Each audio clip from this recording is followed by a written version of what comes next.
আপনাদের সকলকে আমি স্বাগত জানাচ্ছি আমাদের এই র্যাব 11 কর্তৃক আয়োজিত প্রেস ব্রিফিংয়ে।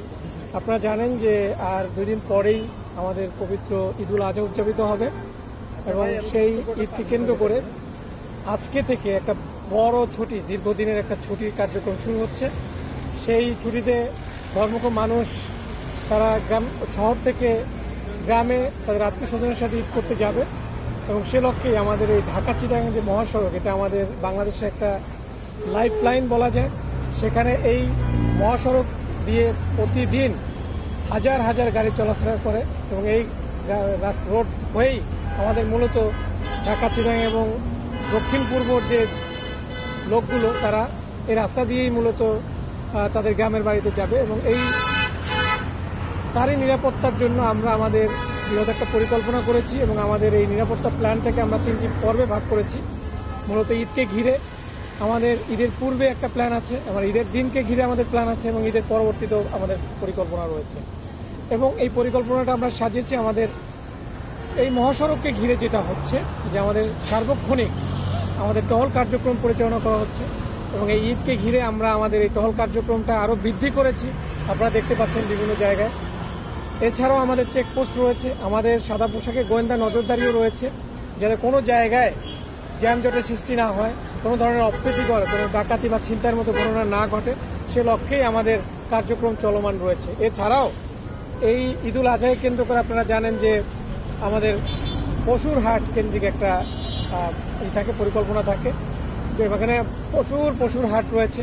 সেই পশুর হাটেও আমাদের সাপোর্ট সেন্টার রয়েছে, সেখানে আমাদের গোয়েন্দা নজরদারি রয়েছে, আমাদের টহল কার্যক্রম, আমাদের টহলগুলো সেখানেও মাঝে মাঝে ঘুরে ঘুরে তাদের নিরাপত্তা বিধান করছে এবং আমাদের সাপোর্ট সেন্টার রয়েছে যেখানে নকল টাকা শনাক্তের ব্যবস্থা করা হয়েছে, মেশিন রাখা হয়েছে এবং সেখানে আমরা অভিযোগের জন্য বলেছি যদি কোনো ভিকটিম থাকে, যদি কোনো দুষ্কৃতিকারী কোনো ধরনের অপ্রীতিকর ঘটনা ঘটার পরিকল্পনা করে থাকে, এরকম যদি কোনো ভিকটিম থাকে তারা আমাদের সাপোর্ট সেন্টারে এসে কমপ্লেন করতে পারে এবং তাদের কমপ্লেন অনুযায়ী আমরা আমাদের ব্যবস্থা গ্রহণ করব।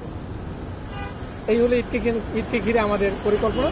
তারপরে যদি আপনাদের কোনো জিজ্ঞাসাবাদ থাকে করতে পারেন। দেখলাম আসলে ঈদকে কেন্দ্র করে এদের তো সার্বিক ব্যবস্থাপনা বেশ জোরদার করেছেন আপনারা, কিন্তু রাস্তা কিন্তু যে চালকরা রয়েছে তারা কিন্তু বিভিন্ন স্থানে কৃত্রিম যানজটের সৃষ্টি করছে। যেমন আপনার এখান থেকে কয়েক কিলোমিটার গেলেই দেখবেন যে একটা দীর্ঘ লাইন চট্টগ্রাম অভিমুখে, অর্থাৎ ধীরগতিতে যাচ্ছে, 2টা করে গাড়ি বা 3টে করে গাড়ি সামনে বাড়ানো, সামনের রাস্তা ফাঁকা, কিন্তু পেছনের দীর্ঘ লাইন লেগে যাচ্ছে। সেক্ষেত্রে আপনাদের কোনো মোবাইল টিম কাজ করছে? জি, আমাদের মোবাইল টিম, আপনারা দেখেছেন যে আমরা যে আসছি, আমি আসার পথে আপনি যে বলেছেন যে কোশ্চেনটা, সেটা আমরা আসার পথে দেখেছি। আমি যে কুমিল্লা নারায়ণগঞ্জ থেকে আসার পথে এরকম দেখলাম।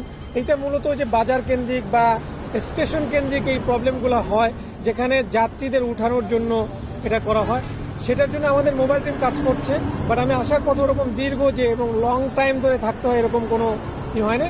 কিছুক্ষণের জন্য জ্যামজটের সৃষ্টি হচ্ছে, সেটা আবার আমাদের টহল ওখানে গিয়ে এটাকে এই জ্যামটাকে ছুটানোর চেষ্টা করে যাচ্ছে এবং এটা আই হোপ যে এটা সামনে আমরা করে যাবো এবং আমাদের মোবাইল টিম কাজ করছে এ ব্যাপারে।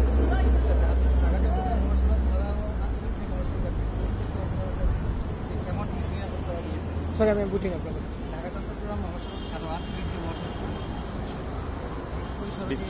ডিস্ট্রিক্ট টু ডিস্ট্রিক্ট, হ্যাঁ, আমাদের মনে করেন যে বিভিন্ন জায়গায় আমাদের ক্যাম্পগুলো রয়েছে। সেই ক্যাম্প থেকে ইটস নট অনলি যে আমরা শুধু মহাসড়কের নিরাপত্তা দিচ্ছি, আমরা বিভিন্ন যে শহর যেগুলো ইম্পর্টেন্ট সিটি, আমাদের দায়িত্বপূর্ণ এরিয়ার মধ্যে আমাদের এই র্যাব 11-এর দায়িত্বপূর্ণ এরিয়াতে প্রায় 7টা ডিস্ট্রিক্ট আছে।